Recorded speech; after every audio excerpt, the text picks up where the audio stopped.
Hello, everyone, and thank you for listening to the Fabrication Friday podcast. I'm your host, Joe Fairley, certified prosthetist, 3D printing enthusiast, and owner of Ascent Fabrication. Fabrication Friday is an all-around fun time where I talk about 3D printing applications, conduct interviews with industry leaders, and much more. Come join us every Friday for an informational discussion around the evolution of the additive manufacturing field and how we utilize various digital workflows and 3D printing methods in our daily work at Ascent Fabrication.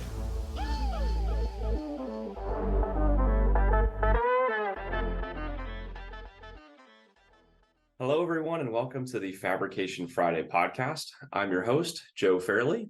Thank you very much for joining us this week. I wanted to start right off with our print of the week this week.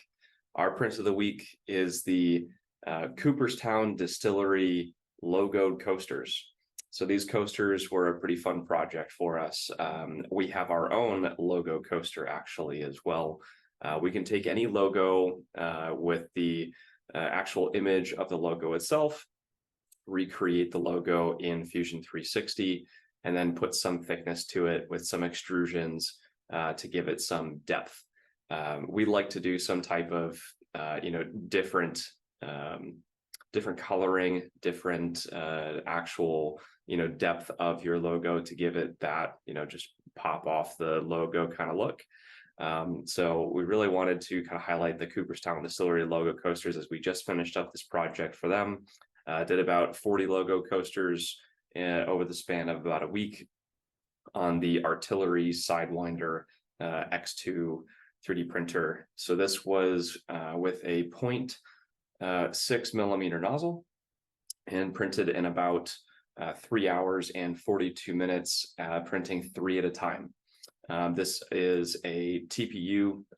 There's a black TPU and a gold TPU. We source different TPUs from all over the place. These just happen to be their colors that they were looking for.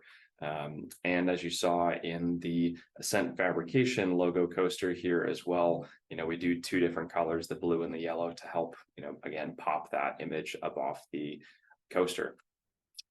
These are about 2.5 millimeters for the Cooperstown Distillery coasters, and ours are about 4 millimeters, just to give it, again, some thickness, depending on how thick or thin you'd want it. Those can be easily designed. So you can get into all sorts of marketing materials with 3D printing. It can get pretty interesting. We're actually getting into printing some signage as well. So tune in next week for a print of the week on one of the new signs that we've printed. So this week we've had actually an opportunity to share with you a podcast that I was invited to speak on from Mr. Mike Bolland. Mike Bolland is a nonprofit founder and speaker and advocate for those living with limb loss. He himself is a congenital amputee of the right hand. He is the host of the We're Not Stumped amputee podcast. So he interviews amputees, friends and family members, and other people in the amputee community who are supporting those people. And he was very kind enough to invite me on the podcast. So I hope that you enjoy our conversation today as he interviews me about how I got into the prosthetics and orthotics field, and then how I turn the tables on him and ask him a few questions for our Fabrication Friday podcast this week. So thank you very much. Hope you guys enjoy this podcast. Hello, and welcome to the We're Not Stumped podcast. I'm your host, Mike Bolland, and I'm a congenital amputee of the right hand. In this show, I will interview other amputees and allow them to tell you their incredible life stories. I'll also feature family members of amputees and others who support the amputee community, all in an effort to discuss the challenges and triumphs of those living with limb loss. So stick around and listen to inspirational stories and find out why we say, we're not stumped. Well, hello everyone. Welcome to the We're Not Stumped podcast. I'm your host, Mike Bolland, and today we've got Joe Fairley on. Joe is the owner of Ascent Fabrication, and he is doing a lot with 3D printing and for prosthetics. So, Joe, thank you so much for being on the We're Not Stumped podcast. Very happy to be here, Mike. Thanks for having me. Oh, my pleasure. So we always start the We're Not Stumped podcast with in your own words.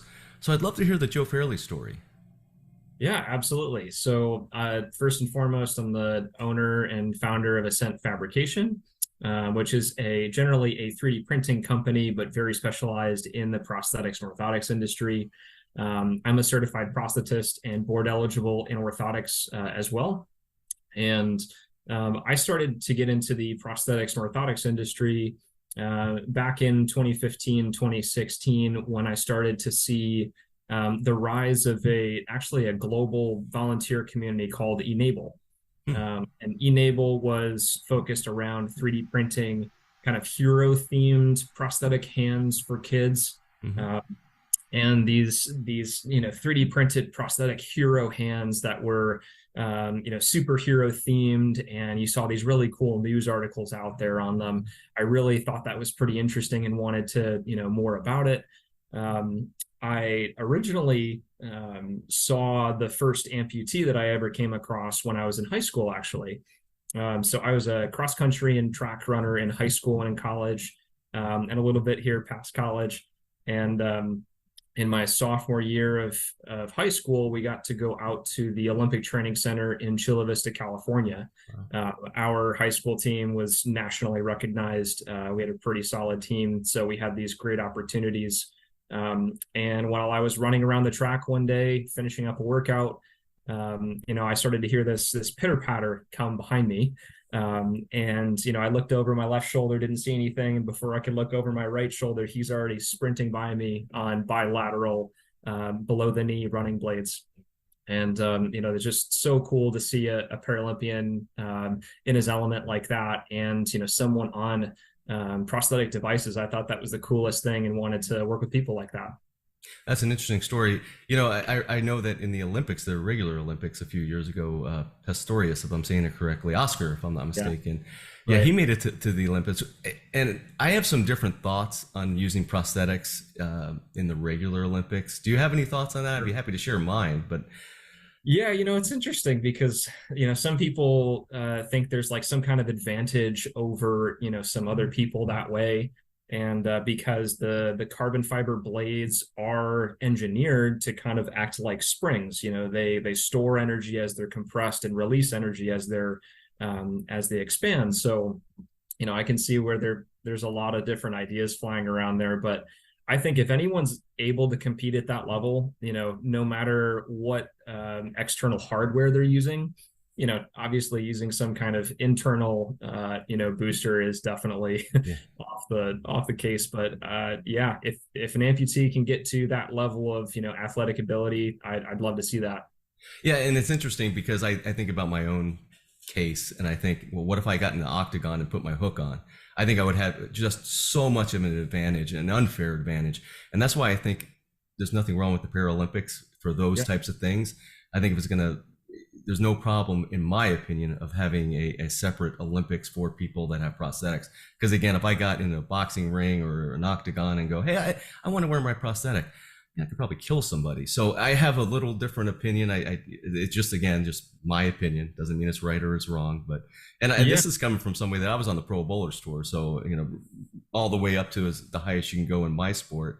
But that's just the way I feel. Doesn't mean it's right or wrong. Yeah, no, very cool. I think you'd have to have a little bit more specialized of a prosthesis for boxing for that too, anyways. So Yeah. Yes. Yeah. Well, yeah, I'm gonna hit waving you around a up. metal hook. Yeah, I don't think Yeah. that'd be exactly useful for that. I'm gonna have to hit you up on that because what you do is amazing, and you have one of the devices I see in the background there. 3D Yeah. printing, that has changed the industry, hasn't it? It has already, and I say already because a lot of people talk about 3D printing as it's the future, but in my eyes, it's already the past. We've been printing now for over 8 years in prosthetics and orthotics.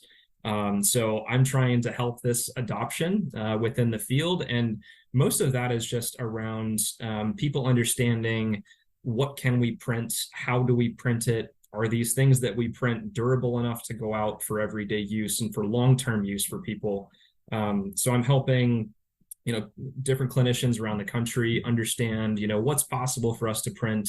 Is it relatively the same as what they're providing right now, because, we could go down the rabbit hole of insurance reimbursement, but, they want to know dollars and cents. Is it comparable to what they're already providing for patients as well? So yeah, we're basically a central fabrication entity for the prosthetics and orthotics field. So we get 3D scan data from clinicians all over the country, in Canada, and a couple other countries as well, where we're able to remotely take that clinician's preference of what device they would like to build around that 3D scan. We do it for what's actually going to be done with that device. And then we'll set it up to print either on a few of our printers that we have here. Otherwise, actually, we'll send in some cases, that design back to the clinician so they can print it in their own clinic. So that's kind of the other half of what we do at Ascent Fab is I will actually go out and train the prosthetist, orthotist how to use 3D printers effectively in their clinic. We'll be on site for 2 days. We bring materials and the software and some of the hardware in some cases, and go from start to finish, 3D scanning a patient to fitting a patient with a device. And if people are interested in learning that part, how do they get a hold of you? Is that through the website? Mostly through word of mouth at this point. Honestly, there's a lot of word of mouth going on in the field that people start to talk about. Well, who do I go to? Yeah. For this advice, and my name's floating around there quite a bit amongst maybe 3 or 4 others that have about the same amount of knowledge clinically and on the 3D printing side as I do. But on our website's kind of evolving right now. We kind of started in the prosthetics and orthotics field, but we're quickly also getting outside the field with a lot of different 3D printing projects we're doing. So there's a lot of information on there about those devices that we provide. And then I talk a little bit about it in my podcast as well, the Fabrication Friday podcast every Friday. Yeah, that's every Friday, and I listened to a couple of the episodes already. Talk about that podcast, because that's a great podcast. Sure. Yeah. Thank you. It's I love podcasts, in general. So I listen to a lot of podcasts before I try to decide about, do I want to start one? Why would I start one? I wanted to give people another route of listening to some different information around, again, what is possible in the 3D printing industry, because I'm so now heavily involved in the 3D printing industry in general. We have a lot of great tidbits on, what printers should you be using? What materials should you be using? No matter what you're actually printing. And then we talk about some very in-depth like tech tips of how to get a good print. We do some best practice, little blurbs in there as well. And then I interview a lot of the more general 3D printing industry folk. I began with a lot of people who are already involved with the prosthetics and orthotics industry, but it's, definitely getting past that too. And that was your schooling, if I'm not mistaken. And then you found your story about how you started the 3D printing. I think is a fantastic story. We talked about it earlier. Do you mind talking about that again? Absolutely. So yeah, I was a senior in my undergrad at Siena College here in upstate New York, as a physics major of all things. And my thesis capstone there senior year was to try to come up with, my own project for something that I was passionate about. And with the background in astrophysics that we were given, I didn't quite know, what I wanted to do with that. Didn't really feel like I wanted to do anything specifically in astrophysics. So my mentor kind of said, well, hey, there's this machine down in the basement that no one knows how to use. It's called a 3D printer. We've had it for 6 months now, and it's just collecting dust. So why don't you go down there and try to understand, how to use it and use it for something useful? So I had never heard of a 3D printer before. This is 2015. Desktop 3D printers were just coming out and being more commercially available. So this was an Ultimaker 3D printer, about the size of maybe cubed about your computer laptop size. So, maybe twice the size of a shoebox. So we're printing fairly small things in it. And like my tinkering mind was back then, if I didn't know how something worked, I took it apart and tried to put it back together again if I saw there was an issue. So because I didn't understand the slicer settings back then, or really understand, extruding plastic in general, I did a lot of YouTube searching, tried to reach out to like anyone on the internet who was doing any 3D printing at that time. And that's when I found Enable, this kind of global group of volunteers that were printing out these hero-themed prosthetic hands for kids. That most of them were congenital. They had had this since birth. And, I thought that was a awesome way to try to blend, my interest for prosthetics that had been lingering with this new technology of 3D printing, which I just found fascinating. So went through a project there where I got very, very heavily involved with Enable, actually started their college chapter aspect of the group. So I managed like 5 or 6 different college chapters around the country, including the one that I was at Siena.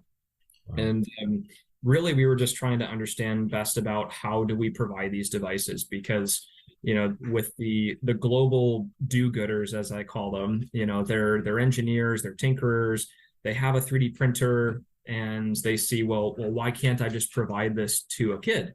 There wasn't a lot of clinical input at that time, unfortunately. So with my interest on the clinical side of things, I wanted to be able to provide the best device that someone was going to actually use.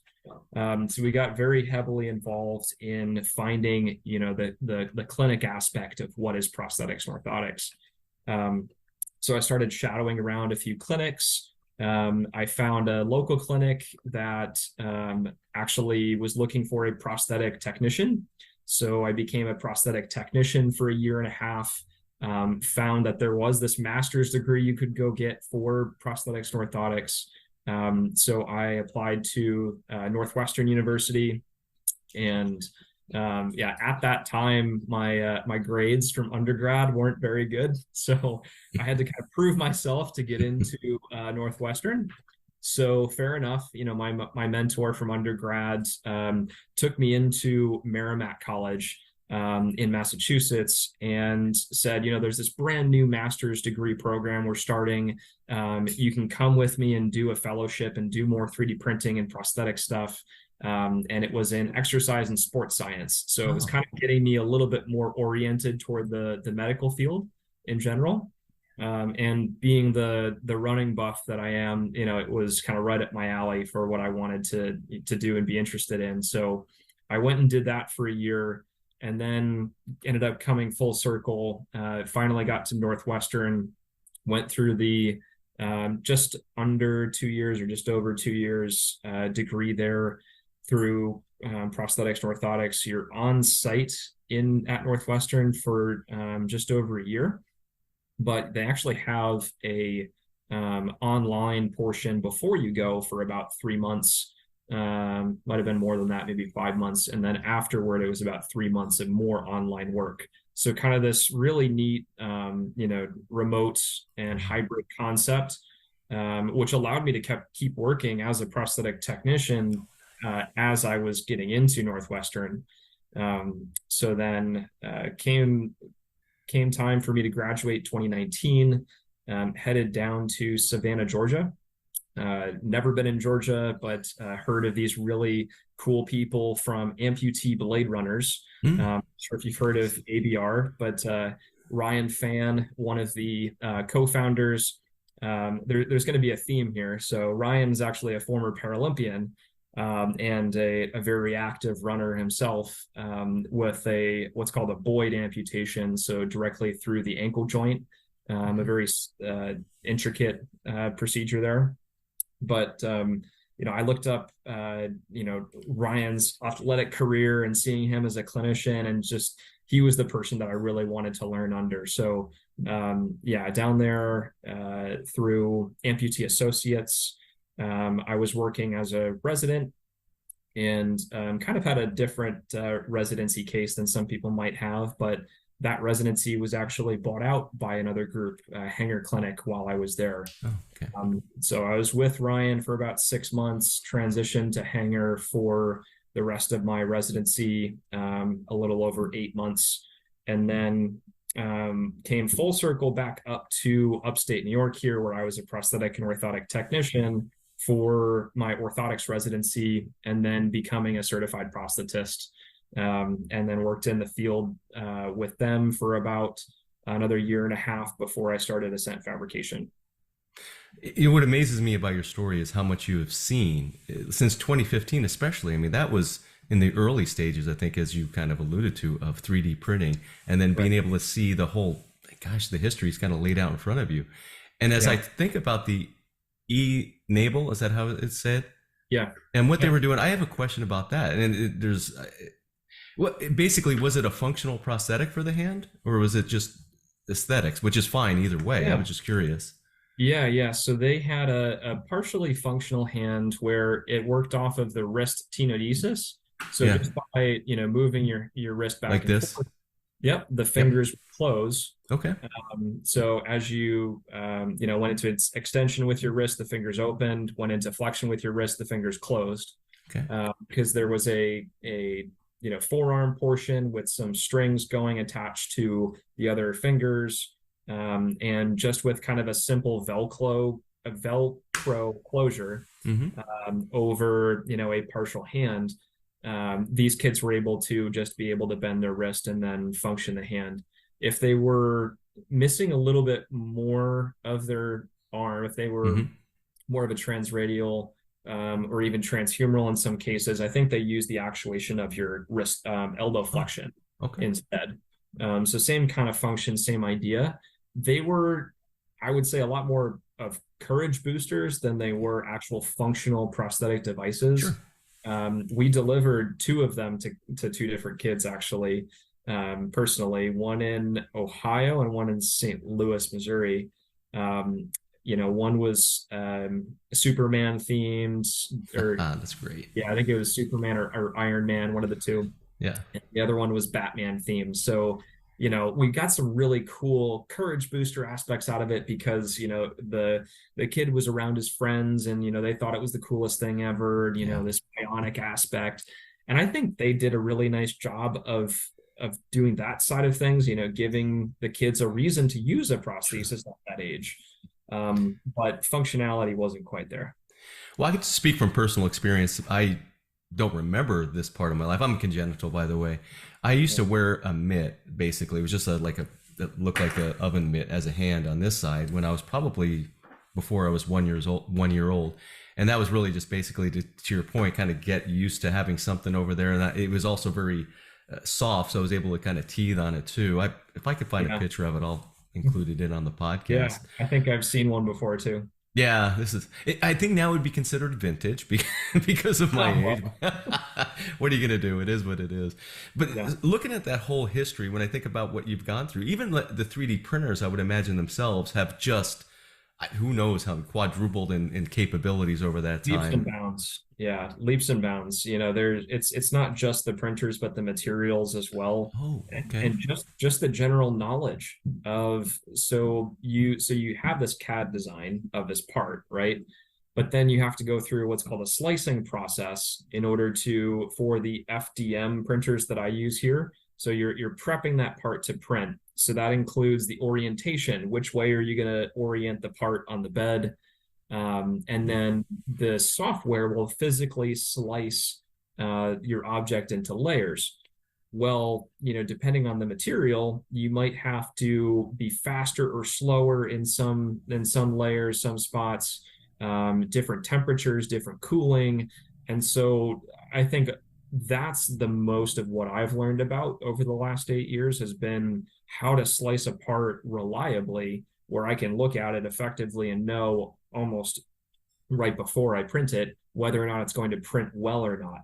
I've had probably a couple hundred prints now that have not gone so well. that end up as, this ball of twisted plastic, a rat's nest or a bird's nest or something.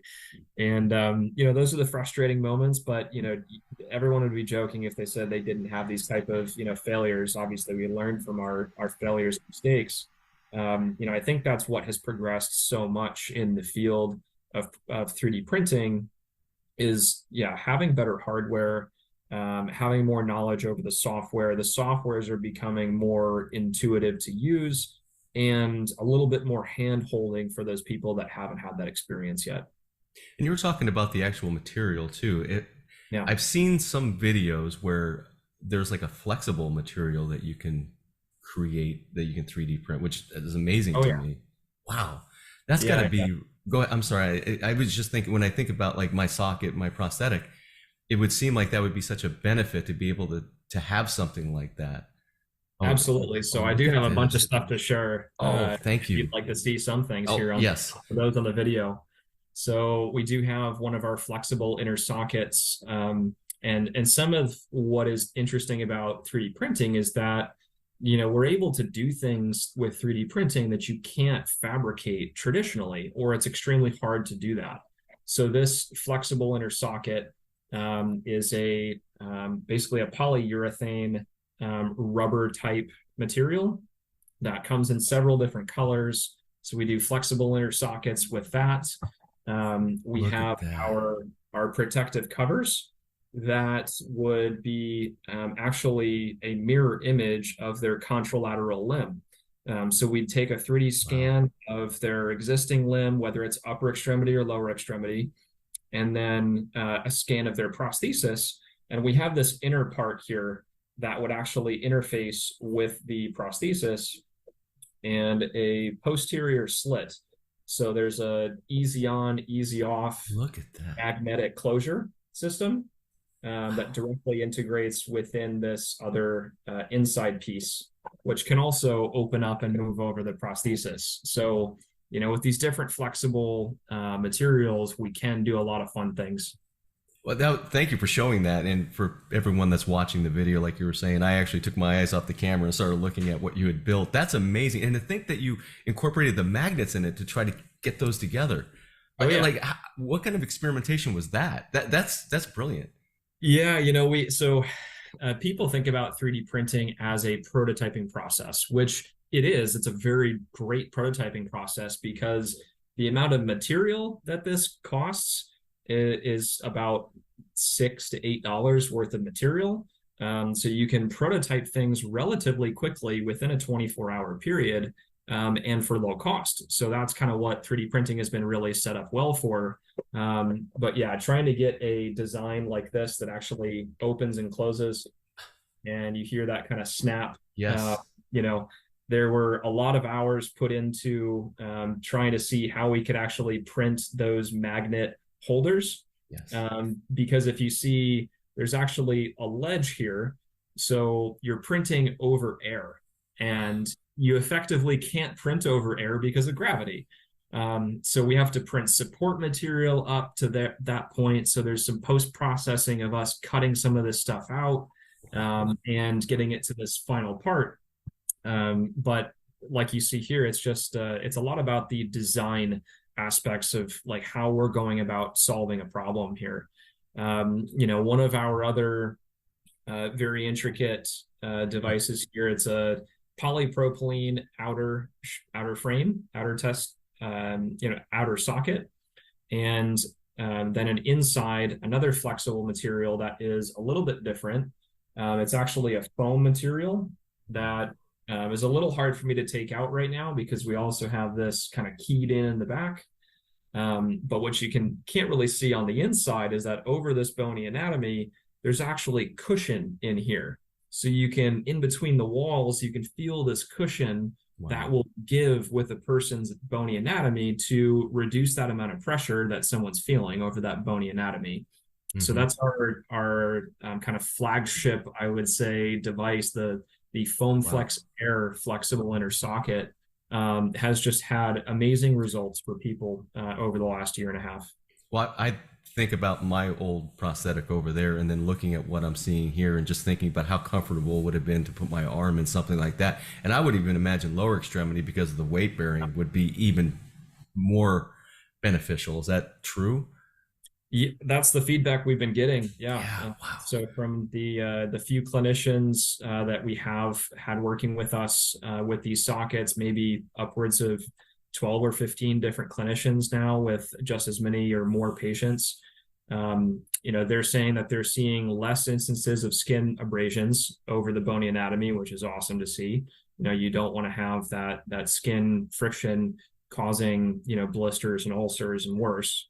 And then just because of the nature of it being a foam, it's incredibly lightweight. So people are, really enjoying that it's a little bit lighter weight, that nice soft cushion feature.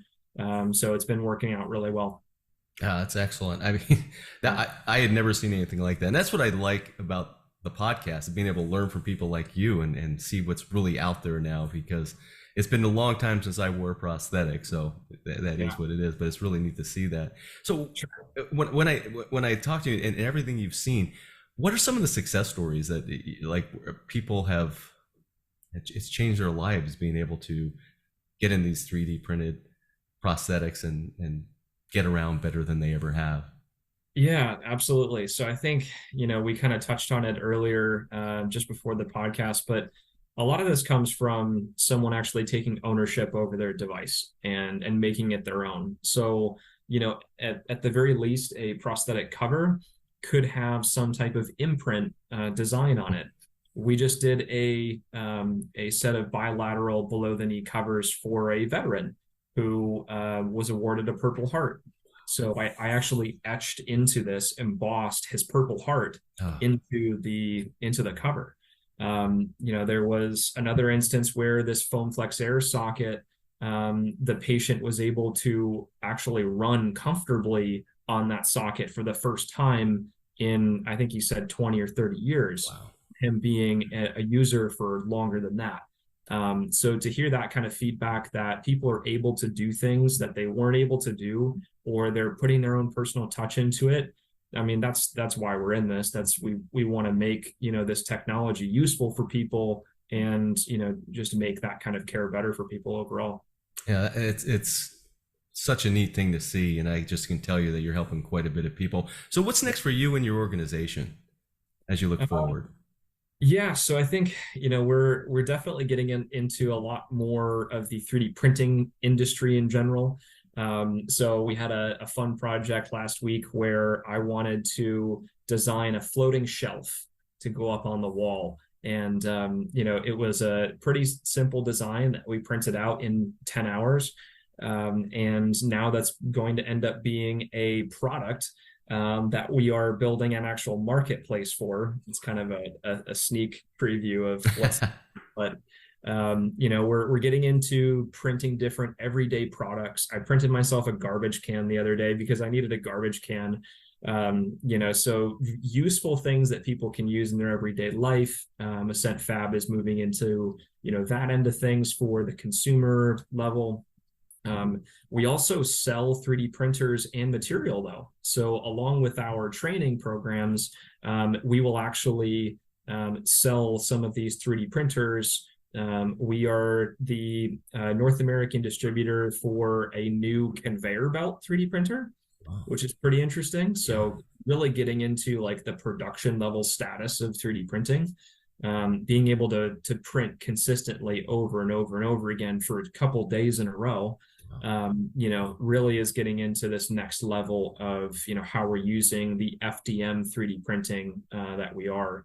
And there's a lot of different forms of 3D printing too. So we can also help people with some of the more industrial forms of 3D printing, HP multi-jet fusion and selective laser sintering, SLS, which are more so powder bed fusion ways of 3D printing. So there's a layer of powder that's put down and then a laser goes over and cures that layer, and then more powder and laser and powder and laser. And so those are creating extremely robust parts that are being utilized in, so many different industries right now. People are getting into metal 3D printing. We're getting into some carbon fiber and fiberglass 3D printing with a prosthetic foot and knee design that we have a patent for this That's great. specific type of printing. Wow. So, we're really trying to push the boundaries of what can and should be 3D printed. But I'm really too also passionate about just teaching people about, how to use this in the best way possible. So, this training aspect of what we're getting into is really growing. I'm going to be in 4 different states in the next 5 weeks. Going out to Buffalo, going out to Massachusetts, going down to South Carolina, and then I'll be in Indianapolis for the AOPA conference. Yep. So, we're getting around and, again, just trying to help people adopt this technology in the best way possible. Well, let me know when you're in Arizona. We can meet up. I almost had a training for a guy in Phoenix, so got to catch up with him, but he was definitely interested. So yeah, if I get out there, I'll certainly let you know. Yeah, definitely do that, and I'll show you like the archaic prosthetics that I have. Yeah, no, that's quite all right. And, So yeah, could you tell me a little bit about your experience with prosthetic devices as well, and kind of how you came into the podcast aspect of things? Yeah, thank you, and I appreciate this. And this is the fun part of doing this podcast. As you know, you have your own podcast, so every once in a while, when you're when you're the guest, things change, and it's like, ooh, okay, now I got to speak, because I have the liberty of being able to ask questions and kind of sit back. And you did such a great job before. But I was born like this. I was born without a right hand, and my parents were always the type of people that wanted me to have the whatever kind of experience that I needed to have to be successful in my life, and certainly with my brother and sister too. It wasn't just about me. So they made sure that they learned as much as they could at the time. They didn't even know they're going to have a one-handed boy, because there was no ultrasounds or anything like that. I don't even think they knew they're having a boy, let's face it.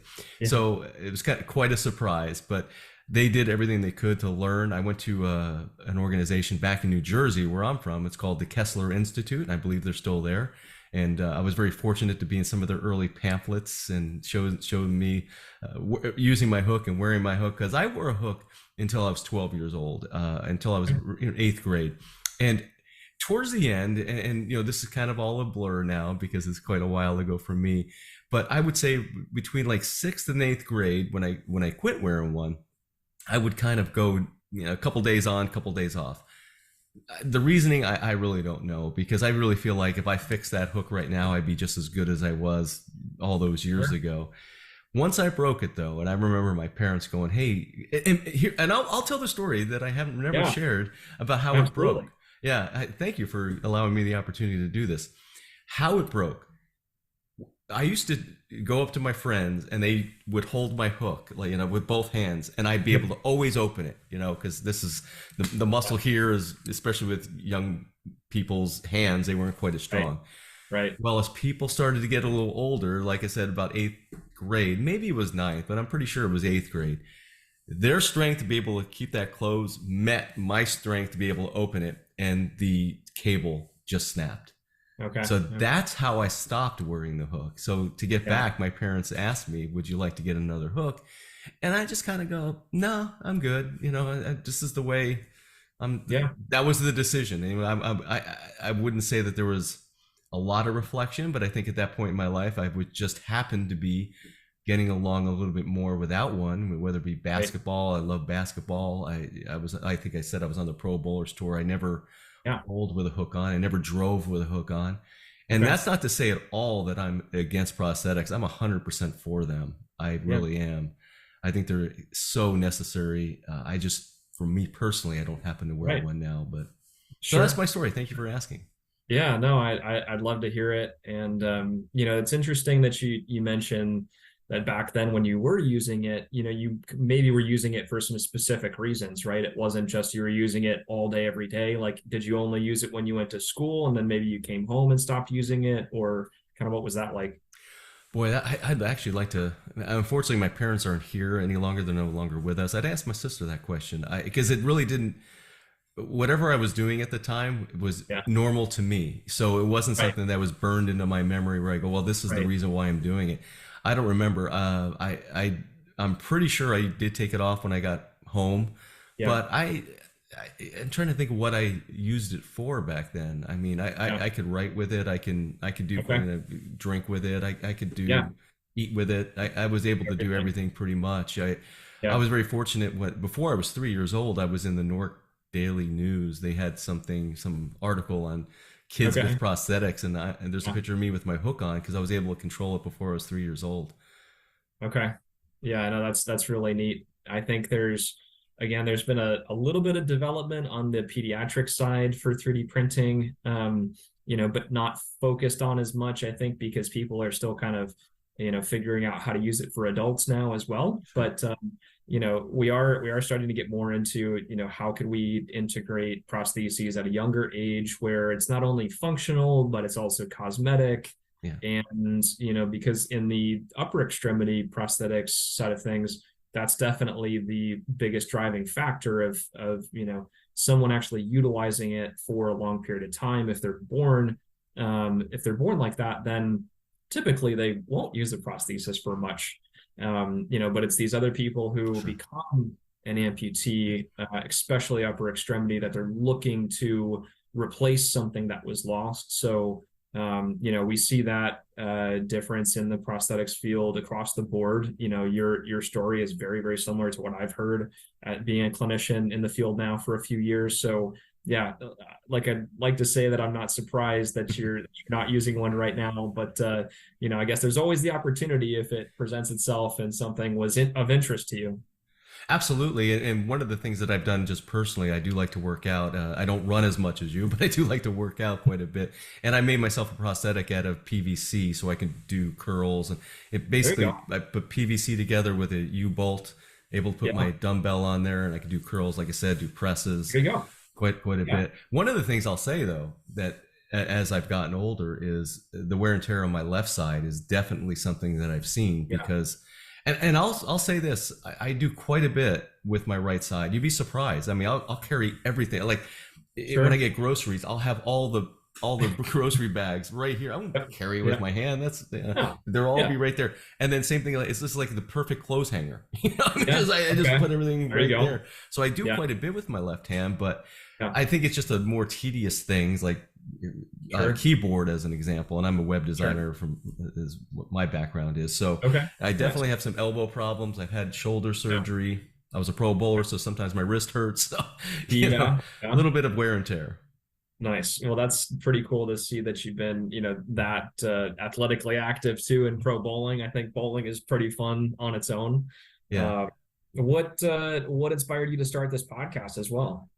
Well, it really comes back from I had a 30-year career in corporate America that I really enjoyed. But in 2016, I found out I had cancer. I had throat cancer. And it was at that time that it just made me look at my life and just think, I guess you get a little older and you go through something like that. And I was just kind of questioning what my legacy was. I don't want to get too deep or, try to Sure. get too melodramatic, but Yeah. that's really what it was. And Yeah. I realized that there was a whole community out there that I really hadn't participated in. And I get it because now as I do this podcast and talk to other people at events and things like that, one of the things I've learned about amputees is there is the feeling of alone because when we go out, I have Cardinal season tickets. You can see I'm a Cardinal fan, Yeah. Nice. Arizona Cardinal. And, Hey. I'll go to a Cardinal game and I'll be the only one like me there. That's fine. There's nothing wrong Yeah. with any of that. I actually like it. I'm kind of a ham. Yeah. But it as after the cancer and I decided I wanted to do a little bit more, I decided I'd like to try to learn a little bit more about the community. And if I was going to learn about it, I'd like to share what I learned. And I thought Right. a podcast would be the perfect way. And then there's also two other things that, because I think if you go through cancer, you need to have, and maybe anything in life, you just need to have Sure. those goals in front of you. And I had Yeah. two goals in front of me that I wanted to fulfill if I made it to the other side. And again, not try to sound melodramatic. Two things I wanted to do. One, I wanted to try stand-up comedy. And I'm very happy to say that I not only tried it, I'm performing quite a bit Nice. There in you the go. Southwest portion of the United States. And then Yeah. number two, I wanted to go back on the Pro Bowler Tour and hit one more stop. And I have not done that. And I still want to do that. Now, Okay. the thing about the bowling was I'm very prideful and I used to love to practice. And one of the things I can tell you right now is I don't I don't like the practice. So Yeah. so I don't know whether I'll ever be able to do that, because I never want to go out there and embarrass myself. And to not do that, you got to put the time in, and I'm not sure I want to put the Sure. time in. Sure. Yeah, no, I kind of feel the same way. So with running actually, I'm really feeling getting older, although I'm not that old, only 30, but my knees are starting to feel a little older. Sure. And after running for 362 days a year for 8 years, my body is pretty shot. So, Wow. I've run two marathons within the Nice. couple years, and that's been kind of my goal for this kind of grit and determination that I have. And I love running longer distances. I like to hike a lot as well. I'm just an outdoors kind of person, but the longer the distance, the better for me. So, I kind of feel that way right now with the marathon. It's a love-hate relationship because the last one that I didn't quite finish it. I was 2 miles from the finish and I just about collapsed. So I've got kind of a beef with the marathon right now that I need to kind of get back in shape and Yes. finish that. So I feel that, but I've recently come into my own with road cycling. So I've got just a secondhand bike that my wife got for me from one of her friends, that I've been able to get out on the bike a few times a week now and feel great and get to go these long distances again. And it's really opened my eyes to another new sport. My wife is a former pre-Olympic rower. And the rowing industry is pretty interesting to me too, because all three of my siblings have rowed, or they are rowing at the collegiate level. Wow. So I'm now a volunteer for the Learn to Row program through Saratoga Rowing Association here in upstate New York. So in the summer here, every Tuesday, Thursday, I'll go out after work and go out there with some of the new rowers learning how to row. And it's a pretty fun sport to be into. Wow, that's fantastic. I would need one of your prosthetics. You'd have to build me something to do the rowing. But you had said something. I got Sure. to ask this question. You said you Yeah. ran 362 days a year. My mind, first of all, very impressive. My mind goes, what 3 days did he take off? Oh Your man, birthday, like birthday, Christmas, and New Year's or something? Or basically not New Year's. There was a New Year's 5K, of course. Like I mentioned, my high school team was nationally ranked. Our girls team was actually better than the guys team ranking wise, just because of the level of competition we were at. But our guys team went to states and regionals and nationals a few times. So we were serious about the running. In the summertime, we would run 100 miles a week. Yeah, and this is wow. as a high school athlete. So, we got pushed probably a little harder than we should have, and I burnt out a little earlier than I probably should have. But I ran a 4:30 mile. I had under a 15:30 5K, and I finished my first marathon in, what was it, 3 hours and 8 minutes. So pretty well versed on the kind of higher end. I would say, and when you're a runner, it's like the middle of the pack when you want to talk about the elites.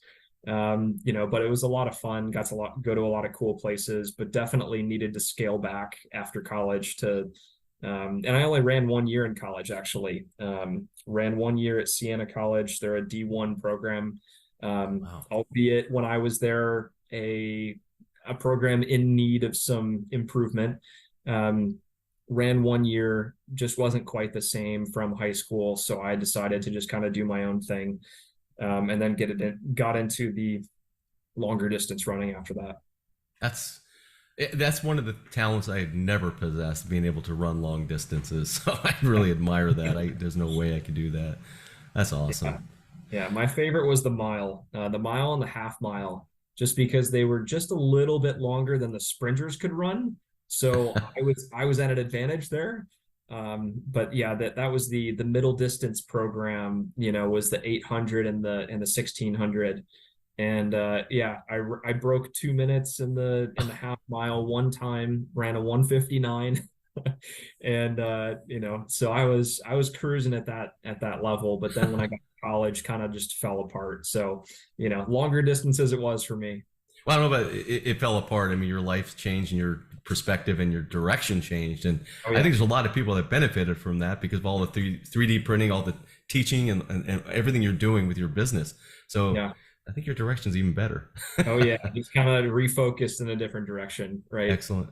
Well, Fabrication Fridays, you said you wanted to use some Yeah. of this or all of this on there. So I thank you so much for allowing me to be on your podcast. And Yeah. I Well, certainly want to thank you thank for you. being on this podcast. I learned a lot today.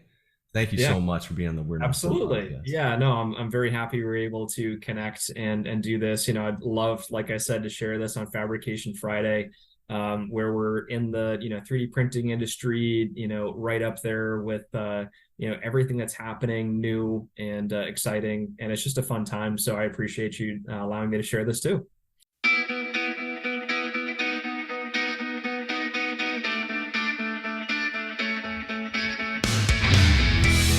That was the We're Not Stumped podcast, hosted by Mike Bolland.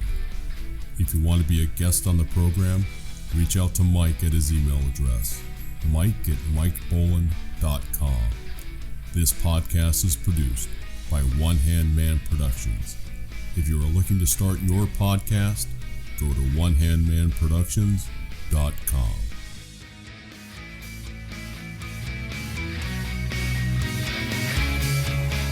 That was a really fun podcast with Mr. Mike Bolland, the We're Not Stumped amputee podcast. Always fun to meet other people within the amputee community and hear about their experiences because everyone's a little bit different, whether you're an upper extremity amputee, lower extremity amputee. There are a lot of other people out there who are very willing to share their experiences and help gain some insight as to how best to help other people in those same similar situations. So getting into our final tech tip of the week. Our tech tip of the week this week is looking at changing out a nozzle. So when you change out nozzles on any, practically any, commercial desktop 3D printer, one thing we really want to make sure of is that the nozzle is actually fully seated within the heater block, because if it's not fully seated up in the heater block and due to the cooling and heating of that block, you might end up with just a slightly loose nozzle, and then you have 3D printing filament going everywhere during your print. It's going to ooze out through the threads, and you could just have a big mess and end up maybe with a failed print, or then you actually have to swap out that componentry, which albeit isn't that hard to do and not terribly costly, but just kind of a pain. So when you are swapping out your nozzle, make sure to have the appropriately sized hex wrench for the nozzle itself. Most of these nozzles, unless they're hardened steel, are brass, so they're fairly soft material, and you can strip that hex wrench design on the nozzle itself pretty easily. So using channel locks or other pliers, you're really going to end up stripping that pretty easily. So use the right tool for the job. Hold on to the heater block as you're taking the nozzle out, the old nozzle out. And you might ask, when do I need to change out a nozzle? Well, if you have a lot of buildup of plastic material around your nozzle, or you've been printing with that same nozzle day in and day out for about 3 months, I would change it out about every 3 months.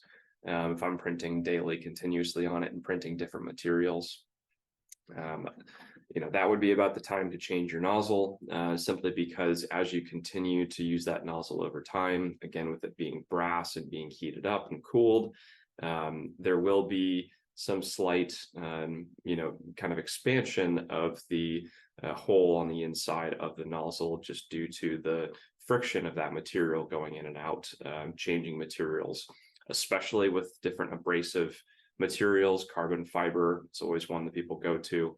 You kind of want to then upgrade to maybe a hardened steel nozzle if you're going to be using that material consistently. Or you just maybe specifically use a hardened steel nozzle for your carbon fiber prints anyways. So when changing out that nozzle, make sure you heat up and take out the filament first. Heat up the nozzle to about 200, 220 degrees, perfectly fine. Make sure you get your material out at whatever temperature it's supposed to be at first.